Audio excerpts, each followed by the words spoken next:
Hello everyone, मेरा नाम अक्षता अग्रवाल है और मैं क्लिनिकल डाइटिशियन हूँ। आज जो टॉपिक मैं आपके लिए लेकर आई हूँ वो हार्मोन से रिलेटेड है। तो पहले इतना ज़्यादा कॉमन नहीं था, पर आजकल हार्मोन इम्बैलेंसेस बहुत ज़्यादा बढ़ते जा रहे हैं। तो आज हम इसी टॉपिक को लेके बात करेंगे। हार्मोन इम्बैलेंस जो है वो क्या होता है? हार्मोन इम्बैलेंस में बेसिकली क्या होता है कि जो भी पर्सन होता है, चाहे वो मेल हो चाहे वो फीमेल हो, उसमें दोनों सेट ऑफ हार्मोन्स प्रेजेंट होते हैं। यानी कि अगर आप मेल हैं तो आप में फीमेल हार्मोन्स भी प्रेजेंट होंगे, अगर आप फीमेल हैं तो आप में मेल हार्मोन्स भी प्रेजेंट होंगे। सिर्फ उनकी जो परसेंटेज होती है वो डिफर करती है। तो जो भी हार्मोन्स ज़्यादा क्वांटिटी में प्रेजेंट होते हैं उससे आपका जेंडर डिसाइड होता है। अब किसी कारण की वजह से, जैसे लाइफस्टाइल फॉल्टी होने की वजह से, बैड ईटिंग हैबिट्स की वजह से, लैक ऑफ फिजिकल एक्टिविटी या स्ट्रेस, बहुत सारे रीजंस हो सकते हैं। इनके चलते ये जो हार्मोन्स होते हैं इनका जो बैलेंस है वो अपसेट हो जाता है और उसकी वजह से आपको कई सिम्टम्स जो हैं वो होने लगते हैं, कई प्रॉब्लम्स आपको होने लगती हैं। डिटेल में मैंने हार्मोन इम्बैलेंस के ऊपर एक वीडियो किया है जिसमें मैंने इसके कॉजेज़ और इसकी रेमेडीज़ के बारे में डिस्कस किया है। लिंक मैं आपको डिस्क्रिप्शन में दूंगी, उसे भी जाके ज़रूर देखिए। यहाँ पे फिलहाल मैं आपको 5 ऐसे साइंस बताने वाली हूँ जो इंडिकेट करते हैं कि हार्मोन इम्बैलेंस आपकी बॉडी में है या शुरू हो चुका है। तो अगर आप इनमें से कोई भी साइन अपने अंदर ऑब्जर्व करते हैं तो प्लीज़ अपना हार्मोन्स को चेक कराएं और डॉक्टर से मिलके इसका जो भी करेक्टिव मेडिसिन है वो लें और अपने लाइफस्टाइल और अपने स्ट्रेस मैनेजमेंट के टुवर्ड्स काम करें। तो सबसे पहले हम वो सिम्टम्स डिस्कस करेंगे जो मेल और फीमेल में कॉमन होते हैं। सबसे पहला साइन जो होता है वो है वेट चेंजेस। तो वेट जो चेंज होता है वो टुवर्ड्स हाई भी हो सकता है, टुवर्ड्स लो भी हो सकता है। तो अगर आपको ऐसा लगता है कि आपका सडनली जो वेट है वो बहुत ज़्यादा गेन हो रहा है बिना किसी कारण के, आपका कोई इतना डाइट भी नहीं बढ़ा और ऐसा कोई लाइफस्टाइल चेंज भी नहीं हुआ, तब भी कॉन्स्टेंटली आपका वेट जो है बहुत हाई स्पीड से बढ़ते चले जा रहा है, तो मोस्ट लाइकली आपको कोई ना कोई हार्मोन इम्बैलेंस हो सकता है। तो उस केस में आपको हार्मोन्स अपने चेक कराने चाहिए और करेक्टिव एक्शन लेना चाहिए।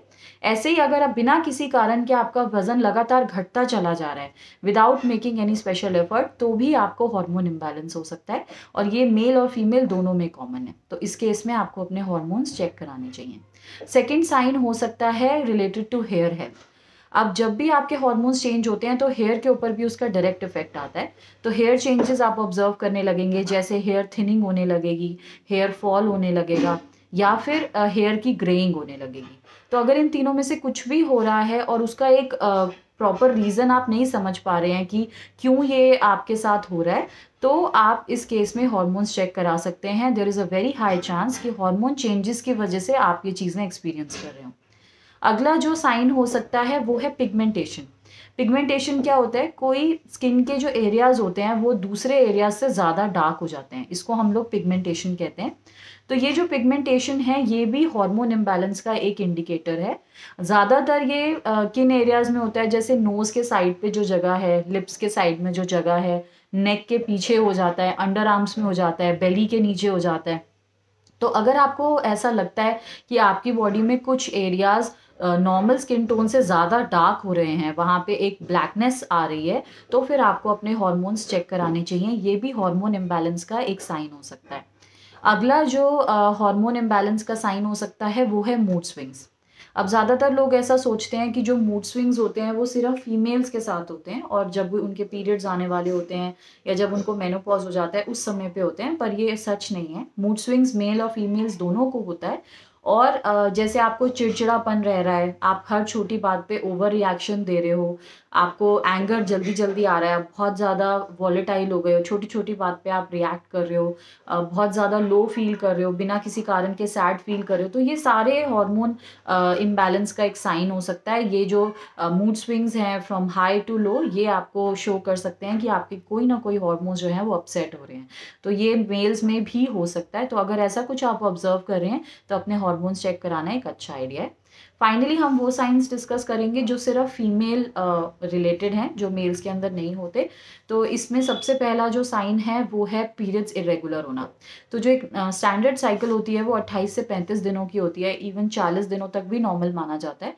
पर अगर आपकी साइकिल इससे लेट आ रही है या इससे पहले आ रही है तो मोस्ट लाइकली हार्मोन इम्बैलेंस हो सकता है। कभी कभी ऐसा होना नॉर्मल है, बट अगर फ्रीक्वेंटली ऐसा हो रहा है या आप पीरियड स्किप कर रहे हैं तो वो हार्मोन इम्बैलेंस का कारण हो सकता है। एक और फीचर जो फीमेल्स में ही होता है वो है फेशियल हेयर, यानी कि चिन एरिया में बाल आ जाना, फेस पे नॉर्मल से ज़्यादा बाल आ जाना, ये भी हार्मोन इम्बैलेंस का एक साइन हो सकता है। तो ये जो पांचों चीज़ें हैं, इनके लिए आप अपने आप को ऑब्जर्व करिए। अगर आपको लगता है इनमें से कोई भी साइन आप एग्जिबिट कर रहे हैं, तो आप हार्मोन इम्बैलेंस का आपके अंदर जो है वो स्टार्ट हो चुका है। तो आई होप ये वीडियो आपको यूज़फुल लगा होगा। अगर ये वीडियो आपको अच्छा लगा तो इसको अपने फ्रेंड्स के साथ, फैमिली के साथ, सारे लव्ड वंस के साथ शेयर कीजिए, क्योंकि हार्मोन इम्बैलेंस आजकल बहुत बढ़ता चला जा रहा है और बहुत लोग इसको, ये जो प्रॉब्लम है ये अनडायग्नोस्ड रह जाती है, और जब तक ये बहुत ज़्यादा नहीं बढ़ जाती तब तक इसका जो डायग्नोसिस है नहीं हो पाता, और इसीलिए ट्रीटमेंट भी डिले हो जाता है। हार्मोन इम्बैलेंस जो है वो रिवर्सिबल है, उसको ठीक किया जा सकता है लाइफस्टाइल को ठीक करके, स्ट्रेस मैनेजमेंट करके, प्रॉपर ईटिंग के साथ। तो अगर ये अर्ली साइंस आप देख रहे हैं तो प्लीज़ इन्हें आइडेंटिफाई करके हार्मोन इम्बैलेंस चेक करवाइए और इनको रेक्टिफाई कीजिए। मेरे चैनल को सब्सक्राइब कीजिए, क्योंकि मैं ऐसा हेल्पफुल कंटेंट पोस्ट करती रहती हूँ। मैं आपसे मिलूंगी अगले वीडियो में। Thank you.